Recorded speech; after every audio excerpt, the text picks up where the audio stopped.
नमस्कार, जनवार्तामध्ये आपल्या सगळ्यांचं स्वागत। सर्वप्रथम पाहूया ठळक बातम्या।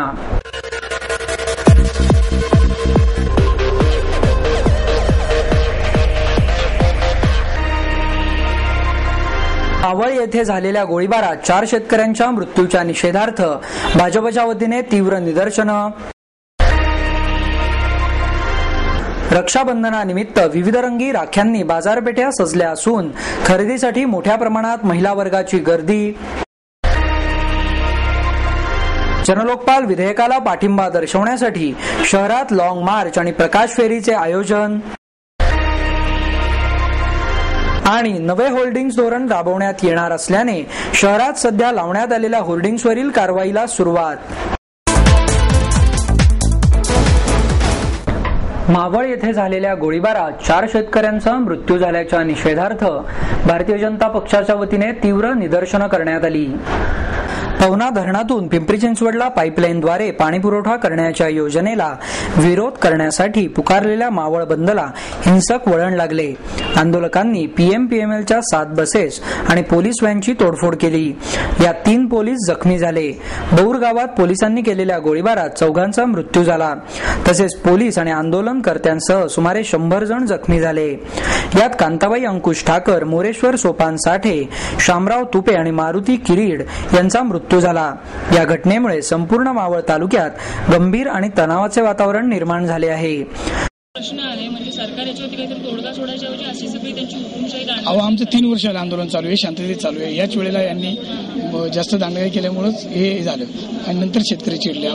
सरकार म्हणते की ते गावकरी दांडगटशाही करतात, पण इथे आपण बघतोय की तुमचा समजूतदार आता आम्ही 1.5 बळ नेला होतो। इथं बघा तुम्ही, आम्ही गोंधळ करतोय, शिवाय देतो, काही नाही, शांततेत आमचं चालतं। हा बघा भूमिका तुम्ही घेतली, याच्या मागची काय भूमिका आहे? आमचं असं म्हणणे काय, बाकीचे गोरगरिबांचे आता शेतकरी गेलेत, त्यांना शेतकऱ्यांना त्यांचे आर्थिक नुकसान ते द्यावे आणि आता जे शेतकरी काही त्या आंदोलनात होते त्या सरकारचं असं म्हणजे त्यांच्यावर कारवाई करायची, ती कारवाई थांबली पाहिजे आणि जे पाईपलाईन चालू करणार आहे ती बंद करायला पाहिजे। आता हे जे 3 जण मृत झालेले आहेत आपले शेतकरी, ते कोणत्या गावचे आहेत आणि त्यांची अंत्यविधी आपण कशा पद्धतीने? आता आम्ही प्रत्येकाच्या गावाला आम्ही अगोदर शिवणी या गावी जाणार, साठे यांचा अंत्यविधी करणार, त्यानंतर तुपे यांच्या सडोली गावी जाणार, त्यांचा अंत्यविधी करणार, त्याच्यानंतर ठाकरे यांच्या गावी येळशाला जाणार आणि 3घांची अंत्यविधी करणार। आपलं असं ठरलं होतं की तळे गावामध्ये सगळे अंत्यविधी करायचे, पण ती भूमिका काय घेतली की शेतकऱ्यांनी असं की तिथे उद्रेक व्हायला नको, कोणाच्या भावना कशा असतात, कोणाच्या भावना कशा असतात। एक तर इतकं दुःख झाले शेतकऱ्यांना आणि त्यात जर कोणी काही अनुचित प्रकार घडला ते गालबोट लागायला नको म्हणून आम्ही ज्या ठिकाणी काम चालू होतं त्या ठिकाणी करणार होतो, मग ते आम्ही तिथे कॅन्सल करून प्रत्येकाच्या गावी करायला ठरलं। पवना बंदिस्त जलवाहिनीला मावळातील ग्रामस्थांचा विरोध आहे,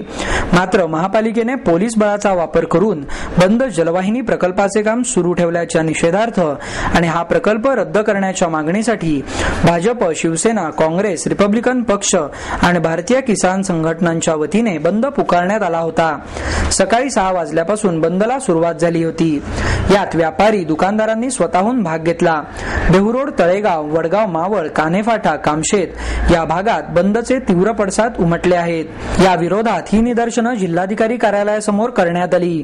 यावेळी भाजप शहराध्यक्ष विकास मटकरी, ऑल इंडिया भाजपा शेतकरी अध्यक्ष ओमप्रकाश धनकड, माजी केंद्रीय मंत्री जयसिंग गायकवाड, सीमा सरदेशपांडे, अशोक येनपुरे, मेधा कुलकर्णी, धनश्री घाटे यांसह पदाधिकारी आणि कार्यकर्ते मोठ्या संख्येने सहभागी झाले।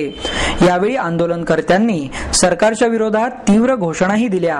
गोळीबारात मृत्युमुखी पडलेल्या शेतकऱ्यांचे मृतदेह शवविच्छेदनासाठी ससून रुग्णालयात आणण्यात आले होते। त्यांची पाहणी करण्यासाठी हे आंदोलनकर्ते ससून रुग्णालयाच्या शवविच्छेदन गृहातही भेट देऊन आले। रक्षाबंधनानिमित्त विविध रंगी राख्यांनी बाजारपेठा सजल्या असून खरेदीसाठी मोठ्या प्रमाणावर महिला वर्गाची गर्दी दिसून येत आहे। नुकतीच श्रावण महिन्याला सुरुवात झाली असून रक्षाबंधना सण 2 दिवसांवर येऊन ठेपला आहे। भावा बहिणीच्या नात्याला उजाळा देण्याचा हा सण पारंपरिकतेपासून फॅशन ट्रेंड म्हणून होऊ घातलेल्या या सणाला आता आधुनिकतेचे स्वरूप प्राप्त झाले आहे। परंपरा तसेच फॅशन म्हणून राखी बांधून घेणाऱ्या सर्वच वर्गातून आकर्षक पण छोट्या आकाराच्या आणि कमीत कमी महिनाभर टिकतील अशा राख्यांसाठी मागणी वाढली आहे। यंदाच्या वर्षी खास अमेरिकी डायमंड राख्या आणि डायमंड ब्रेसलेट बाजारात आले असून कॉलेज गोईंग युथचा याकडे कल वाढला आहे. तसेच दूरचित्रवाणीवरील अनेक कार्टून्स शोचे प्रतिबिंबही बच्चे कंपनीच्या राख्यांवर असल्याचे दिसत आहे आणि या राख्यांना मोठी मागणी आहे. बाजारात सध्या rubber, sharpener, diamond, lights, music आणि कार्टून्सच्या राख्या उपलब्ध आहेत. डायमंडच्या राख्या 10 ते 200 रुपयांपर्यंत आहेत. युवा वर्गात याचे खास आकर्षण आहे.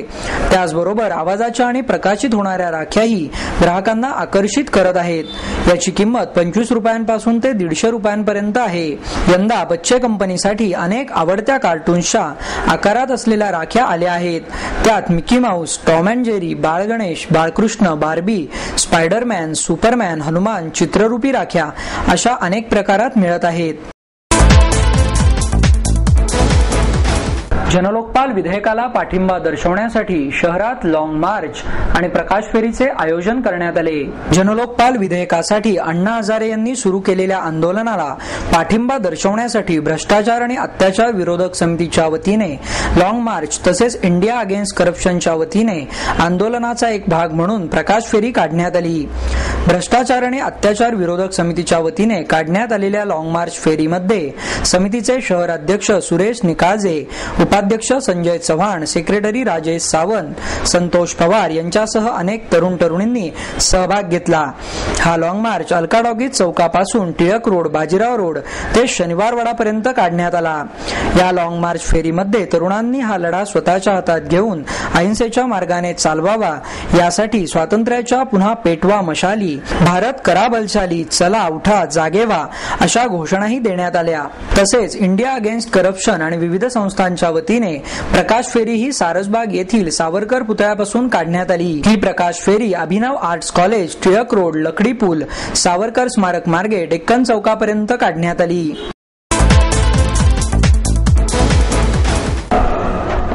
अखिल भारतीय महात्मा फुले समता परिषदेच्या वतीने आरक्षण या चित्रपटाच्या प्रदर्शनाविरोधात निदर्शनं करण्यात आली. मंगला थिएटर समोर ही निदर्शनं करण्यात आली.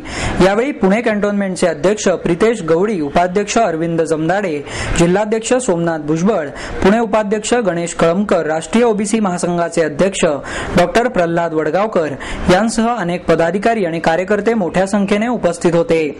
निर्माते प्रकाश झा यांनी तयार केलेला आरक्षण हा चित्रपट सामाजिक असंतोष पसरवणारा असू शकतो. या चित्रपटात घटनेने दिलेल्या अधिकाराची खिल्ली उडवली जाणार असेल तर देशभरातील सिनेमाघरे आणि मल्टीप्लेक्स मालकांनी हा चित्रपट प्रदर्शित करू नये असे आवाहनाचे पत्रही यावेळी मंगला थिएटरच्या व्यवस्थापकांना देण्यात आले. जर हा चित्रपट दृश्ये आणि संवादामुळे आरक्षणावर अन्याय करणारा असेल तर तो आम्ही प्रदर्शित करू देणार नाही असा इशाराही संघटनेच्या वतीने यावेळी देण्यात आला. निर्माते प्रकाश झा यांनी छगन भुजबळ यांच्यासाठी या चित्रपटाच्या खास शोचे आयोजन केले. तेव्हा भुजबळ यांनी काही दृश्यांवर आक्षेप घेतला. तेव्हा झा यांनी ही दृश्ये आपल्या चित्रपटातून वगळू असे आश्वासन दिल्यानंतर भुजबळ यांनी या चित्रपटावरील आक्षेप मागे घेतला आहे. जागतिकीकरणाविरुद्ध लढण्यासाठी समाजवादावर आधारित सोशालिस्ट पार्टीची आता देशाला गरज आहे असं मत सोशालिस्ट पार्टीचे अध्यक्ष भाई वैद्य यांनी व्यक्त केले. सोशालिस्ट पक्षाचा राज्यव्यापी कार्यकर्ता मेळावा SM जोशी सभागृहात आयोजित करण्यात आला. यावेळी पक्षाचे महासचिव डॉक्टर प्रेमसिंग, संसदीय बोर्डाचे अध्यक्ष पन्नालाल सुराणा, कोषाध्यक्ष जयंतीभाई पांचाळ, नरुल अमीन, ओंकार सिंग, डॉक्टर शांती पटेल, ललित बाबर, शैलेंद्र शुक्ला, वसंत शिराली, राधेश्याम शर्मा, मानव कांबळे आदी मान्यवर यावेळी उपस्थित होते. यावेळी बोलताना भाई वैद्य म्हणाले, जागतिकीकरणामुळे देशात निरक्षरता, भ्रष्टाचार आणि काळा पैसा या प्रश्नांनी गंभीर रूप धारण केले आहे. असे असतानाही प्रस्थापित राजकीय पक्ष जागतिकीकरणाचे समर्थन करीत आहेत. त्यामुळे या प्रश्नांचा सर्वसामान्यांच्या जीवनावर विपरीत परिणाम होऊ लागला आहे. अमेरिकेतील आर्थिक संकटाने भांडवलशाहीचे तोटे सर्वांना दाखवून दिले आहेत. आज अमेरिका हा जगातील सर्वात मोठा कर्जबाजारी देश झाला आहे. असे असतानाही आपण डोळे झाकून बसलो आहोत. आपणही मुक्त अर्थव्यवस्था स्वीकारल्याने नागरिकांपेक्षा बाजारपेठेलाच अधिक महत्त्व दिले जात आहे. देशभरातील शासकीय गोदामांमध्ये कोट्यावधी किलो धान्य पडून आहे, ते सडू लागले आहे. असे असतानाही सरकार अन्न सुरक्षा कायदा लागू का करत नाही असा सवालही वैद्य यांनी यावेळी केला। यावेळी ओंकार सिंग, डॉक्टर प्रेम सिंग, अमीन पांचाळ यांनीही आपली मनोगते व्यक्त केली। नवे होर्डिंग्ज धोरण शहरात राबवण्यात येणार असल्याने शहरात सध्या लावण्यात आलेल्या होर्डिंग्जवरील कारवाईला सुरुवात झाली आहे। कारवाईत खंडूजी बाबा चौक, टिळक चौकातील मिळून 4 जाहिरात फलकांवर कारवाई करण्यात आली। महापालिकेने जाहिरात फलक लावण्यासाठी शहराचे 4 विभाग केले आहेत। त्यासाठीची कंत्राटे देण्यासाठी निविदा काढल्या होत्या। ज्या कंत्राटदारांची निविदा मंजूर होईल त्या कंत्राटदाराला त्या विभागातील सर्व होर्डिंगचे हक्क मिळणार आहेत। मात्र ते करण्यापूर्वी निविदेतील अटीप्रमाणे महापालिका शहरातील सर्व होर्डिंग्स काढून टाकणार आहे।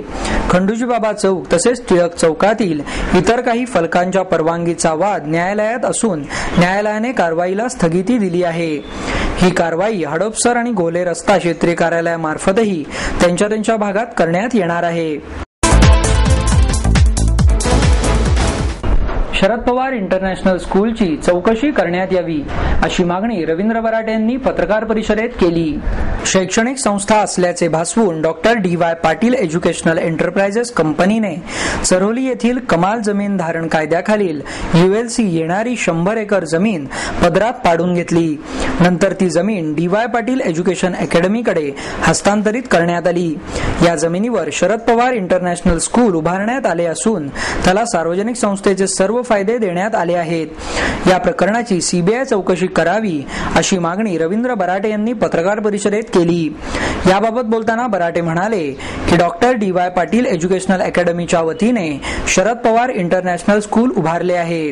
डॉक्टर DY पाटील एज्युकेशनल एंटरप्राइजेसने चरोली येथे 41,90,191 चौरस फूट क्षेत्र विकत घेतले। पिंपरी चिंचवड महानगरपालिकेने या जमिनीवर बांधकाम परवाना मंजूर केला। खासगी कंपनी शैक्षणिक संस्था असल्याचे भासवून तिची नोंद मुंबई सार्वजनिक विश्वस्त संस्था म्हणून करण्यात आल्याचा उल्लेख करून हा खरेदी व्यवहार नियमित करावा असा अहवाल नगरविकास विभागाने दिला। अप्पर जिल्हाधिकाऱ्यांनी शासनाची पूर्वपरवानगी न घेता ही संस्था नोंदणीकृत सार्वजनिक विश्वस्त संस्था असल्याचे नमूद करून 2005 मध्ये 13 हेक्टर 57 आर क्षेत्रापुरता व्यवहार नियमित केला। याबाबत नगरविकास विभागाने खुलासा मागितल्यावर त्यांनी आपणच काढलेले आदेश रद्द केले असून तसा अहवाल पाठवून दिला। प्रत्यक्षात ज्या अधिकाऱ्याने आदेश काढलेले असतात त्याचे वरिष्ठ अधिकारी रद्द करीत असतो असेही त्यांनी यावेळी बोलताना सांगितले।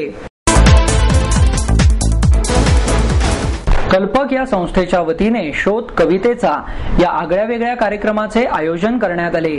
लहानपणी शाळेत असताना पाठ केलेल्या कविता पुढच्या धकाधकीच्या आयुष्यात आठवतातच असे नाही, पण या आठवणींवर कामाची फुंकर घातली की सारे कसे आपलेसे वाटायला लागते। आणि मग सुरू होतो एक शोध मनात रुजलेल्या असंख्य काव्यांचा। दाजी काका गाडगीळ आणि डॉक्टर अनिल अवचट यांसारख्या ज्येष्ठांच्या मनातील कविताही मग उजळून निघतात। निमित्त होते शोध कवितेचा या कार्यक्रमाचे। त्यामध्ये सहभागी होऊन ज्येष्ठ सराफी व्यावसायिक दाजी काका गाडगीळ आणि ज्येष्ठ साहित्यिक अनिल अवचट यांनी ही कविता सादर केल्या। दाजी काकांनी धोपट मार्ग सोडू नका हा आठवणीतला फटका सादर केला, तर डॉक्टर अवचट यांनी स्वरचित दोहे सादर करून उपस्थितांना अक्षरशः जिंकून घेतले। त्यानंतर कलाकारांनी जुन्या कवितांचे संगीत, गायन, अभिनय आणि स्लाइड्सच्या माध्यमातून सादरीकरण केले। प्रसिद्ध गायिका गौरी गोळे लिमये, भाग्यश्री भागवत, वंदना जोगळेकर, राजश्री जोशी, विजय केळकर, धनंजय दीक्षित आणि महेश पाटणकर या कलाकारांनी आविट गोडीच्या कविता सादर केल्या। या कार्यक्रमाची संकल्पना, लेखन आणि दिग्दर्शन महेश पाटणकर यांचे होते। सिद्धा पाटणकर, अनिरुद्ध देसाई, श्रीनंद मेहेंदळे यांनी साथसंगत केली।